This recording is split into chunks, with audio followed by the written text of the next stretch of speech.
I'm saying this, y'all. If the white man, if God put the white man in a position to be his belt to black people, right? Because God can't come from heaven and come on earth. So if God want to punish his people, how he gonna do it?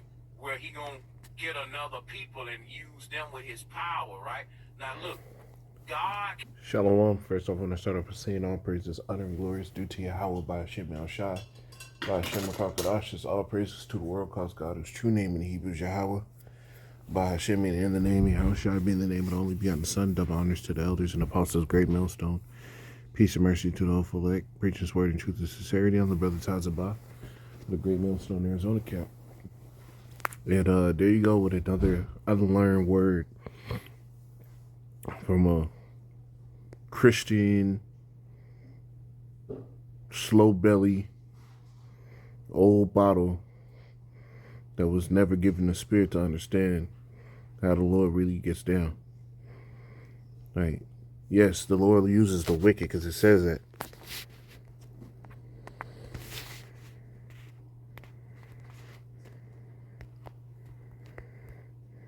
This is Psalms 17 and 13. It says, "Arise, Yahweh, disappoint him, cast him down, deliver my soul from the wicked, which is thy sword." He's the one these heathens always use for the bidding of the Lord, no matter who it is. Right? The Lord said that Nebuchadnezzar was his servant.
This is where is it at, man?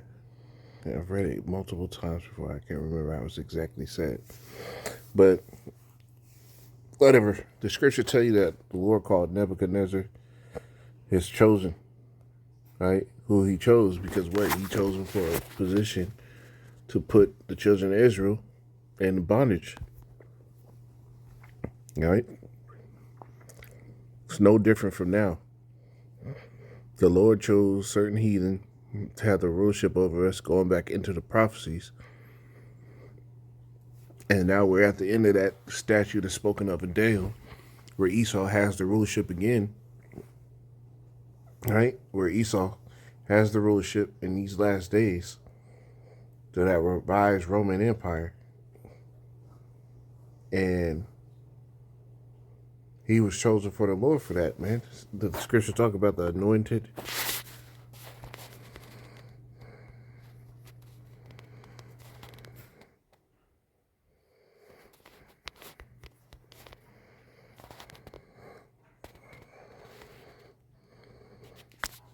I spelled that wrong.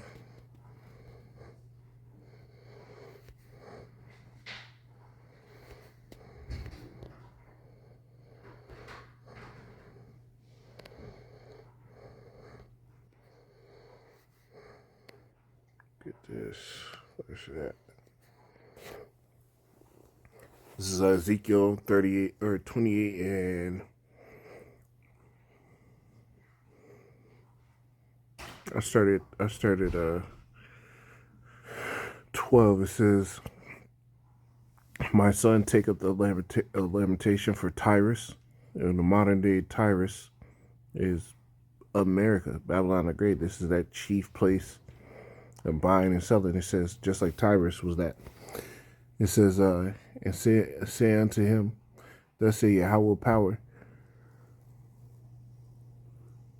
Thou sailest up the sum full of wisdom and perfect beauty. Now I'm going to jump down to 14. It says, Thou art the anointed cherub that covereth, and I have set thee so. So the Lord set this devil up to be that anointed cherub, meaning that he was put in a position for his perfect job. That was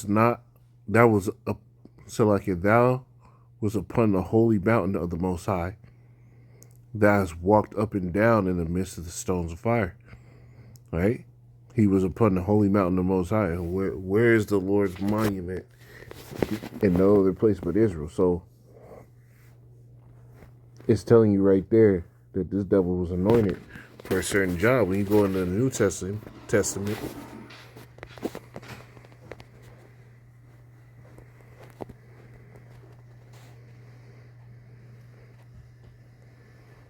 and this is a simple.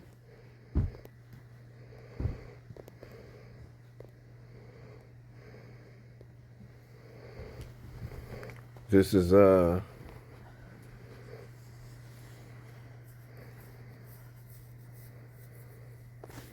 Romans 9 and 21. It says, you know what, I gotta start up. Romans 9 and I started at 14. It says, what shall we say then is there? 13. It says, as is written, Jacob have I loved, Esau have I hated. See, the Lord chose and anointed people for different roles. He chose Israel from the beginning, said he was going to love them. He chose Esau from the beginning and said, I'm going to hate this nigga. Verse 14, it says, what shall we say then? Is there unrighteousness with the Most High? Right? Seeing that the Lord said he loved one and he hated one another, is there an unrighteous way with the Lord? No. It says, God forbid. For he said to Moses, I will have mercy on whom I will have mercy, and whom it says Salakia, I will have mercy on whom I will have mercy, and will have compassion on whom I will have compassion. The Lord chooses who the hell he's going to show his favor to, or who he's going to show his disdain to. Now, it just so happens that the Lord showed this devil his favor only to destroy him at the end. And well, he's done this before, right? The Lord does not change. It says, verse 16. So then it is not of him that willeth, nor of him that runneth, but the Most High to show mercy. For the Scripture said unto Pharaoh, even for the same purpose have I raised thee up, that I might show my power in thee, that I might shew my power in thee, and that my name might be declared throughout the earth. Right? So the Lord rose up Pharaoh just to what? Destroy him. That he could show his name, his power. And just like that bugged out nigga sat there and said, you telling me God would choose the people to be the whooping stick and then punish them for being the whooping stick? Yes. All right. There's another one. This is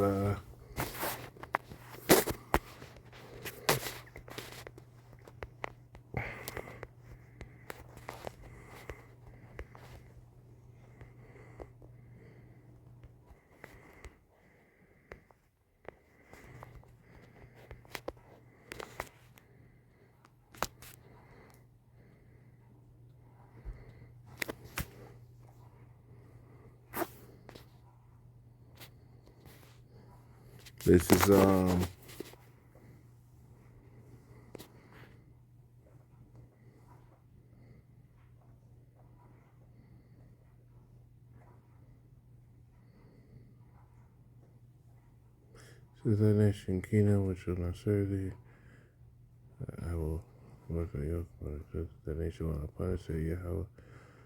No, where's it at?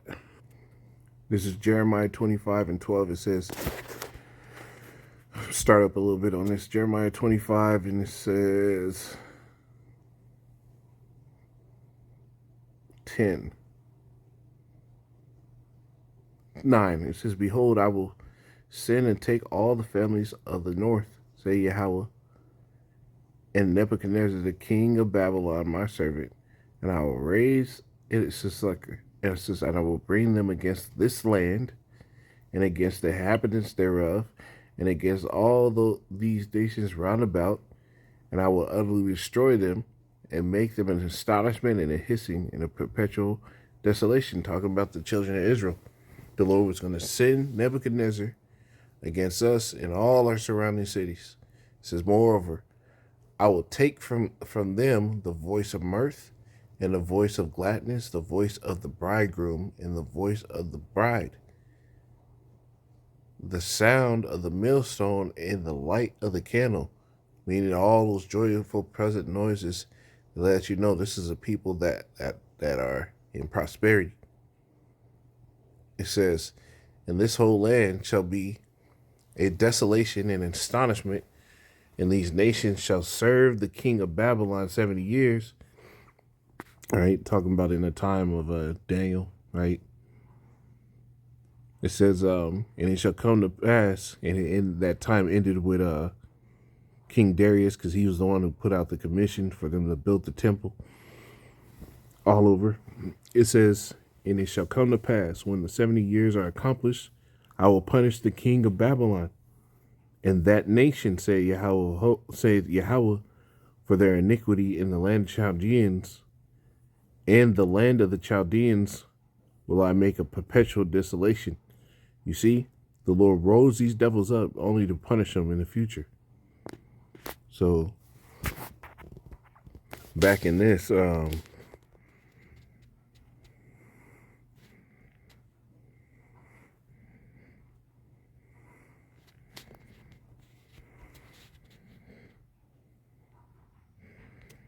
back here, this is,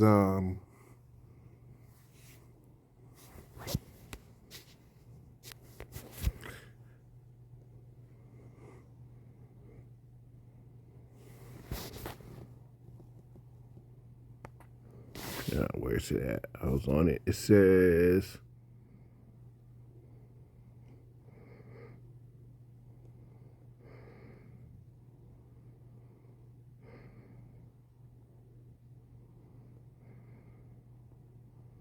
Romans 9 and 17.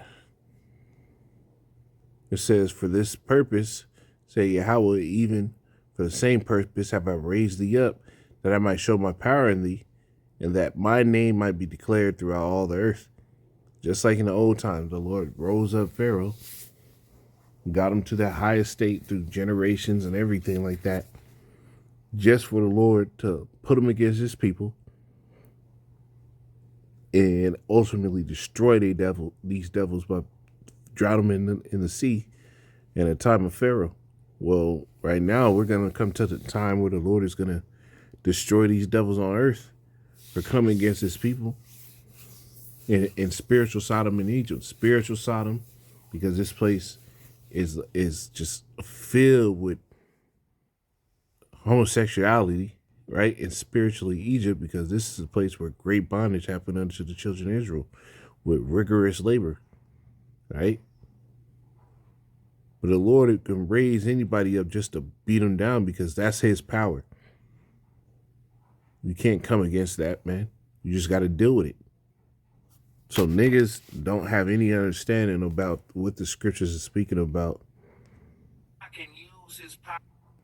And you got to have a spiritual eye to even get this, man. Shalom.